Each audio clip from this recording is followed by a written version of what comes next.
Salve entusiastas, meu nome é Marcelão e esse é o vídeo de número 77 da cronologia dos X-Men, esclarecendo todas as dúvidas a respeito do universo dos Filhos do Átomo e sua evolução ao longo dos anos. Nesse vídeo apresentaremos duas histórias. A primeira se passa na revista The X-Men, número 48, de 1968. Os inimigos que os X-Men vão enfrentar nessa história são, primeiramente, o Computo, conhecido como Colmeia dos Robôs. Ele tem a capacidade de criar robôs em série com características de combate distintas. Ele envia 3 de seus recém-ativados robôs para roubar uma tecnologia de transmissão. Os robôs em questão são conhecidos como os Cybertrons. São o Vibratron, o Mãos Termais e o Vacutron. Beleza? Esses são os inimigos que eles vão enfrentar. E o segundo é o Quasímodo. O Quasímodo, que também é um ser artificial, que também foi criado por um computador, que não é evidentemente o Computo, mesmo porque ele criou o Computo, tá? Ele é um androide com um sistema de autorreparação. Ele é extremamente resistente, possui super força, né, a força de 20 toneladas, e dispara feixes de energia do seu olho esquerdo. Ele também é extremamente inteligente, tá? Esses são os inimigos que os X-Men vão enfrentar nessa história, beleza? Bom, a história inicia com a Jean Grey numa sessão de fotos. Ela está trabalhando, ela arrumou um trabalho como modelo fotográfico. Eu não sei nem se existe esse termo aí. Ultimamente, modelo fotográfico existe, enfim. Só que nessa época era utilizado esse termo e ela está trabalhando como modelo, tá? Durante a sessão de fotos, todos os presentes, os fotógrafos presentes, ficam muito impressionados com a beleza dela. Porque ela possui uma beleza estonteante e isso é comentado excessivamente na revista dos X-Men. Durante essas, que já foi citado anteriormente, e isso muito mais para frente. Nas próximas revistas dos X-Men, até hoje em dia, isso é citado constantemente. Ou seja, a Jean Grey é muito, muito atraente, muito bonita. Inclusive, eu acredito que uma atriz que poderia interpretar ela, né, pela beleza que tem, que está à altura da personagem, seria a Ashley Benson. Tá? E assim, não é só uma questão de, uma observação minha, né? Porque eu acho, porque assim, eu acredito que a atriz, ela tem que ter uma beleza indiscutível para qualquer pessoa. Assim, as pessoas têm que olhar para ela e falar que ela é uma atriz extremamente bonita. E eu acredito que essa beleza é a beleza que agrada gregos e romanos. Tá? Então vamos continuar com a história. E assim, nesse momento da sessão de fotos, o responsável pelo estúdio, pelas fotografias ali, né, o fotógrafo principal, ele começa a dar em cima da Jean Grey, né, descaradamente. E quem chega nessa ocasião é o Scott. E o Scott age de uma maneira diferente, né?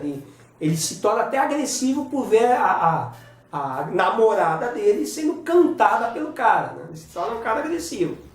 E é assim, o que está acontecendo na verdade, que o Scott não tem esse comportamento, né, não é da natureza dele real, é que eles estão interpretando ele um namorado ciumento e ela uma menina ingênua do interior. Eles precisam utilizar essa representação para poder desviar a atenção das pessoas. As pessoas acham que eles são aquilo que está sendo mostrado, né? Isso para poder desviar, né? O objetivo que eles têm é se disfarçar, inclusive o comportamento que eles têm, porque é necessário. Porque afinal de contas, eles, como foi dito no vídeo anterior, foram separados, né? Os X-Men foram colocados em locais estratégicos, né? A Jean Grey e o Scott ficaram em Nova York, e o Bob Drake e o Fera, né, o Hank McCoy, eles foram para a Califórnia. Ela arrumou esse emprego para desviar a atenção dos seus pais. Porque afinal de contas eles viviam na mansão, a mansão foi desativada pelo FBI. E ela precisava justificar para os pais dela que ela está se mantendo com um emprego. Né? Então ela criou arrumou essa possibilidade de se manter com um emprego e criar um disfarce, né? Reforçar o disfarce dela. O Scott, ele está trabalhando de repórter de rádio, tá? E eles até saem de lá se divertindo com aquela representação que eles fizeram, né? E no momento em que eles estão andando, né, chegando no estúdio em que o Scott está trabalhando como repórter, coincidentemente está chegando também o caminhão trazendo o transmissor. Esse transmissor de alta tecnologia que chega ali no local, ele é abordado pelos 3 robôs que foram enviados pelo computo. Os robôs chegam causando destruição e pânico. Nesse alvoroço, o Scott e a Jean se afastam e colocam os trajes especiais deles. Eles entram em confronto com os robôs, né? O Scott utiliza os raios ópticos dele, o treinamento dele juntamente com a garota Marvel, né? Que tem a telecinese dela e tudo mais. Eles notam que se tratam de robôs. Então o Scott, ele não se segura, ele não contém as rajadas ópticas dele, né? Porque afinal de contas os X-Men não matam. Então quando ele nota que são seres artificiais, eles usam a totalidade do poder que eles têm, né? Num dado momento, quando um dos robôs, que é o único que sobra ali, né? Ele nota que não é páreo para os mutantes, né? Para os 2 X-Men, ele foge. Só que a Jean Grey, ela consegue gravar o padrão mental, mesmo sendo uma criatura artificial, ela consegue pegar a assinatura da estrutura dele para eles poderem rastreá-lo. E é o que eles fazem. Eles chegam numa construção que se trata de uma fachada, né? Porque eles notam, né, que é uma fachada ali, para distrair as pessoas que passam pela localidade ali. Ela passa para o Scott que a criatura que foi rastreada está no subsolo, né? Mais uma vez, né, a gente fala que é os subterrâneos que são superhabitados. E novamente, né, eles possuem a estrutura deles no subsolo. Aí o Scott utiliza as rajadas ópticas para abrir caminho. Eles encontram de fato um túnel, né, que eles descem, chegam até a estrutura tecnológica do computo, que está punindo o único que sobrou ali do confronto, né? E assim, os X-Men, os dois, ele e a Jean Grey, eles já entram num combate direto com outros robôs que aparecem ali, que começam a entrar em confronto com eles, né? Como são muitos os oponentes que vão aparecendo, mesmo com o poder que os dois têm, o Scott e a garota Marvel, né, o Cíclope e a garota Marvel, eles estão dando uma surra nos robôs, né, nos poderes dele. Mas são muitos, e o Scott nota que o melhor a ser feito é disparar uma rajada óptica poderosa no criador dos robôs ali, né, no computo em questão. Que ele que está fazendo com que aqueles robôs apareçam em sequência. E é o que ele faz, ele dispara uma poderosa rajada óptica, destrói a colmeia dos robôs, e quem aparece? O Quasímodo, que é o criador de toda aquela estrutura, ele se revela, né, como sendo o responsável por tudo aquilo. Só que assim, quando ele nota que os X-Men são muito poderosos e que ele não tem mais a estrutura tecnológica do computo para fornecer robôs para defendê-lo, ele decide fugir. Ele não quer enfrentar os X-Men porque ele não conhece também os oponentes que apareceram ali. E ele utiliza, né, os recursos que tem na estrutura tecnológica dele. Ele começa a inundar o local, né? A Jean pega o Scott, utilizando a telecinese dela que ela tem, né? E eles abrem caminho e saem do local. Essa história termina aí, né? Os X-Men conseguem destruir o computo X-Men. A questão é a garota Marvel e o Cíclope. O Quasímodo some, ele foge, tá? Então eles conseguem destruir a estrutura desses inimigos, né? Desses vilões, tá? A história termina aí. Bom, essa aventura se passa na revista The X-Men número 49, de 1968. O inimigo que os X-Men vão enfrentar nessa história é o Mesmero, pela primeira vez, tá? Ele é um servo muito fiel do Magneto, tá? Ele e sua guarda de elite. O Mesmero tem o poder de apagar ou inserir memórias falsas em uma vítima. Pode criar ilusões na cabeça dela, tá? Ele tem a força de um homem normal. A sua fraqueza é a falta de confiança, né? Se ele se sentir ameaçado, né, ele perde o controle mental que ele tem sobre suas vítimas, tá? O mesmero é o hipnotizador mais poderoso do mundo, tá? Ele é capaz de hipnotizar até telepatas muito poderosos, com um simples contato visual, que é necessário para ele executar, colocar seu poder em andamento. As pessoas têm que olhar para ele, né? Caso contrário, ele não consegue utilizar esse recurso. Beleza? A história inicia com o anjo retornando à mansão, que foi desativada. Ele invade a mansão. No momento em que ele invade a mansão, o cérebro, ele detecta, né, a presença dele, ele encontra, o anjo vai até o local onde está o cérebro ali, né, que está ativado, que está usando os sensores dele, e está acusando o surgimento de um outro mutante. Tá? Ele, quando entra em contato com o cérebro e descobre essas informações, ele se... Prestem bem atenção. Ele se concentra. Por que ele se concentra? Porque ele precisa entrar em contato com a Jean Grey.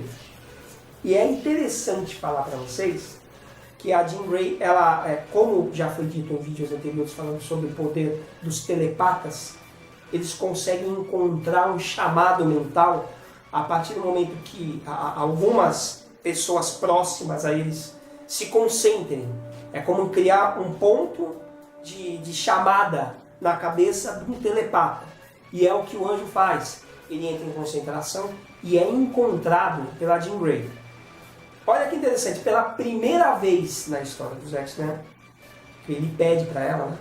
Ela vai executar uma teleconferência com o nome que eu vou utilizar, isso que eu não sei, uma outra forma que pode ser feita. Porque ela liga a mente dela com todos os outros X-Men para uma mesma conversa. É a primeira vez que ela utiliza esse recurso, utilizando o poder mental recém-adquirido, recém-desperto dela, né, pelo professor Xavier. Tá? Então eles têm aquela conversa, né? Ele passa para ela a respeito desse novo mutante que foi localizado. Tá? É interessante também afirmar, para que vocês saibam, que o Hank e o Bob, eles estão a 5.000 quilômetros de distância. E ela afirma que ela não tem dificuldade de abrir esse contato entre eles, numa distância tão extrema. Tá? Em um local longe dali, né, tem uma outra mansão sombria também, que ela é ocupada pelo mesmero e por sua guarda de elite. Ele coloca em funcionamento uma tecnologia que foi criada pelo Magneto, tá? Que é um gerador psíquico. Esse gerador psíquico, ele emite ondas e consegue entrar em contato direto com mutantes latentes. O que são mutantes latentes? São mutantes que possuem a capacidade de algum tipo, qualquer que seja, de poder, só que não se manifestou ainda. O Gen X está no organismo dessas pessoas, desse mutante latente, só que não apareceu ainda, não aflorou ainda. Então, o que ele faz? Essa máquina, esse recurso, ele entra em contato com esses mutantes latentes e eles entram automaticamente em hipnose. Todos os mutantes latentes num raio de quilômetros e quilômetros, tá? Que vão ser controlados pelo mesmero. Tá? E é interessante que quando esses mutantes latentes, que são alcançados também na Califórnia, né, eles começam a se comportar evidentemente de forma diferente, aquela coisa meio catatônica, né? Uma garota específica que está andando, evidentemente como ela está com a mente controlada, né, por esse equipamento, ela está distraída, ela seria até atropelada num dado momento.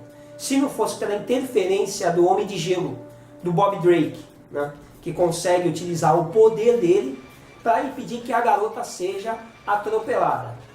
Ela se apresenta como sendo Lorna Dunning, né?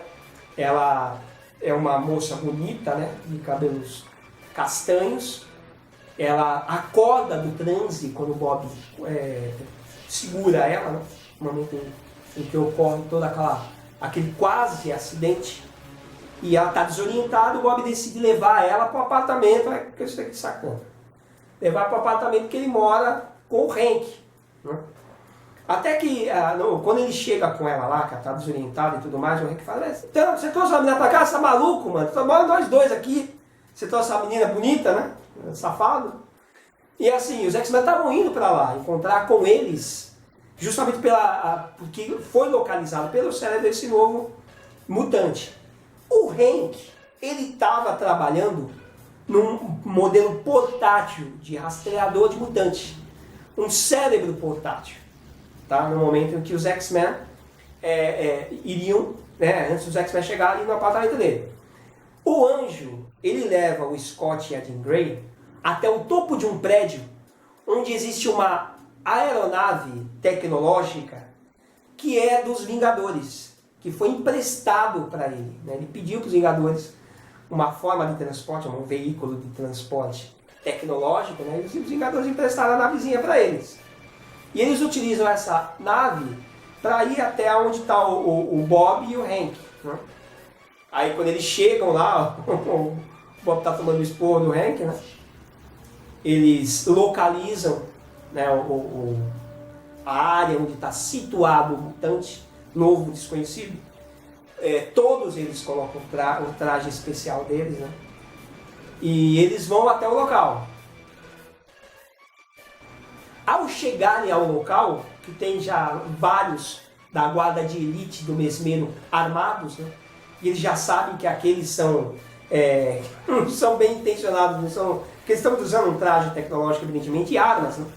Aí os X-Men descem com a nave dos Vingadores, né? E começam a entrar em confronto direto com essa guarda de elite, né? Do mesmeiro. E assim, eles utilizam todos os recursos que eles têm de combate, né? Que eles dominam muito bem. Né? São vários os inimigos, mas é interessante também que à medida que o combate está ocorrendo, alguns até conseguem acertar disparos de energia, que até ocorre no momento com o Anjo, que isso num combate em longa escala é possível acontecer. Né? É tanta coisa acontecendo, tantos vilões a serem combatidos no mesmo ambiente, que isso acaba acontecendo, mas não é nada grave. E o Warren fica um pouco desacordado. E assim, à medida que a garota Marvel para o Anjo, os guardas, né, da elite, eles fogem. Só quem enfrentou eles nesse confronto foi a garota Marvel, o Cíclope, o Anjo e o Homem de Gelo. O Hank ficou no apartamento. Né? E é assim, é interessante que num dado momento, a Lorna Dani acorda e vai até a sala ali, né? Ela vai, evidentemente, procurar pelo Bob, que levou ela para lá, porque o Bob era a única pessoa que ela conhecia. Que ela chegou desorientada, ela nem notou a presença do Hank. E o Hank se surpreende porque ela está com cabelos verdes. Ele até faz essa observação com os cabelos dela, e ela comenta que aquele cabelo, aquele tom esverdeado do cabelo dela é natural. Que ela estava utilizando uma tintura justamente para não chamar a atenção das pessoas. Né? Ou seja, o Hank já nota que a mutante que foi localizada pelo cérebro é ela. Né? Que os padrões do Gen X que foram acusados na mansão e que está sendo acusado pelo cérebro portátil dele estão emanando dela. Nesse momento chegam os outros X-Men. O Fera comenta com eles, né, o que está acontecendo. Um outro padrão de mutante que está sendo acusado pelo cérebro portátil, né, que aparece ali, que a existência do mutante, faz com que os X-Men decidam ir a esse outro local para descobrir qual é esse novo mutante misterioso. Quem fica no apartamento com a Lorna é o Homem de Gelo. Né? Ele decide ficar com ela, porque ela conhece ele. E os outros X-Men pegam a navezinha emprestada pelos Vingadores e vão até o local. Assim que eles saem, o apartamento é invadido por guardas da elite e pelo mesmeiro. Tá? E assim, o Bob tenta evidentemente utilizar o poder dele para combater todos aqueles invasores. Ele até começa a ter muito êxito com o poder dele. Só que, infelizmente, o mesmeiro tem o poder de hipnose dele, né? Então, eu disse para não seja muito poderoso. E o Bob, ele fica paralisado. O mesmeiro dá um comando mental, ele fica paralisado e ele está consciente de tudo que está acontecendo à volta dele. Mas ele não tem controle sobre o corpo dele. Tá? Esse tipo de hipnose que foi utilizada nele é justamente um tipo que paralisa o corpo, mas mantém a mente sóbria, né, sã. Então ele está notando tudo que está acontecendo ali à volta dele. Ele vê o momento em que o mesmeiro comenta que ele chama a loga dele de M2, né, e que ela é importante, né, na missão dele, que ele invadiu o apartamento dele justamente para levá-la, e que todos ali, a guarda dele, são súditos dela, e que ele também vai ser um servidor fiel dela, por ela ser a M2. Ela não está entendendo nada, ela está assustada com os caras tudo em volta dela, ela se ajoelhando, dizendo que ela é grande de M2, enfim. E o Bob lá, né, preso no corpo dele, não podendo reagir. Bom, o que eu posso falar para vocês dessa história é isso. A história termina aqui, evidentemente vai concluir na próxima. Espero que vocês tenham gostado, tá? Um abraço, até o próximo vídeo.